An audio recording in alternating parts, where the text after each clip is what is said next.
खरं तर पॉडकास्ट हा एक खूप छान प्रकार आता सुरू झाला आहे. म्हणजे खरोखर चांगले तज्ज्ञ लोक, ज्यांचा त्या विषयावर चांगला अभ्यास आहे, त्या लोकांना बोलवून, त्या विषयावरचे प्रश्न विचारून, जेव्हा ती मुलाखत घेतली जाते, त्याच्यातून आपल्याला खूप चांगली माहिती मिळते. खरोखर ज्ञानवर्धक असतात काही पॉडकास्ट.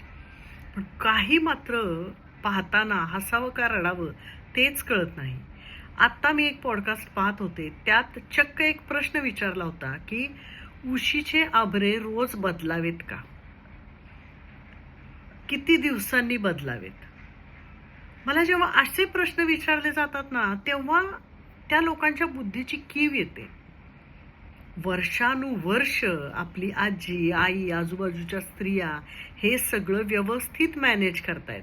उशीचे आभरे कधी बदलायचे, बेडशीट कधी बदलायचे, चादरी केव्हा धुवायच्या, सगळ्याला ऊन केव्हा दाखवायचं, हे काही त्यांनी पॉडकास्टमधून शिकलं नाही किंवा त्यांना कुणी पुस्तकातूनही शिकवलं नाही. अनुभवातून आजूबाजूच्या शहाण्या माणसांना बघत बघत हे शिकले.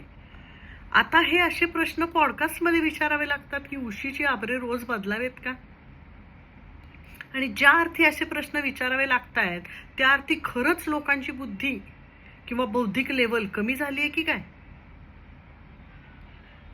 म्हणजे पॉडकास्ट घ्या. खरोखर ज्या गोष्टींचं नॉलेज देणं गरजेचं आहे, ज्या गोष्टी लोकांना समजाव्यात असं वाटतंय, त्या गोष्टींचे बद्दल प्रश्न विचारा, त्यांना उत्तरं देऊ देत.